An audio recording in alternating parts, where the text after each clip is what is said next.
Пожарные Якутии соревновались в эстафете с элементами кроссфита. Турнир состоялся в столице. 4 команды прошли 5 этапов, включающих в себя по несколько силовых видов спорта. Сюжет Саргаланы Захаровой.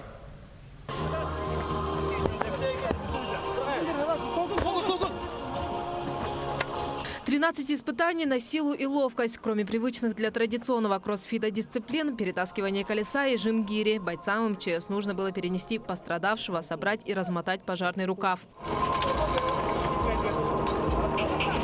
Судьи подчеркивают, главное не скорость. Судьи будут считать правильность выполнения упражнений. Если там какие-то упражнения неправильно будут, они могут там не засчитывать, тогда человек будет терять время, выполняя на правильность этого упражнения. И все это в полной экипировке. За сколько времени он должен одеться? Экипироваться, да.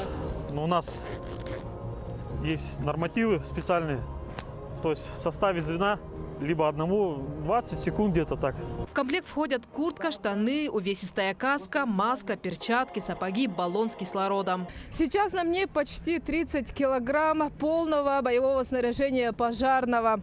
Кроссфит сам по себе как вид спорта требует особой спортивной подготовки. А когда на тебе столько оборудования, то это становится на самом деле тяжелым испытанием. Но опытные пожарные играючи справляются со всеми заданиями. Тяжело в учении, легко в бою, говорят бойцы. Мы же всегда кидаемся головой, всегда на пожары, всегда на спасение людей, имущества.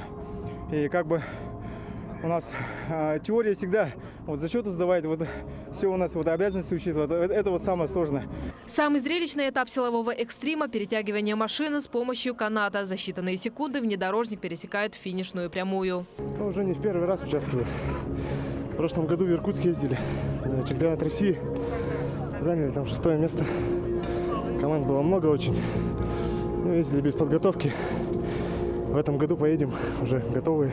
Примечателен тот факт, что кроссфит берет истоки именно у пожарных. В Америке, в Якутии подобные соревнования проводят с прошлого года. Уже в этом месяце сильнейшие бойцы противопожарной службы вновь защитят честь республики на всероссийском первенстве, которое пройдет в Иркутске. Саргалана Захарова, Павел Пахомов, Якутск.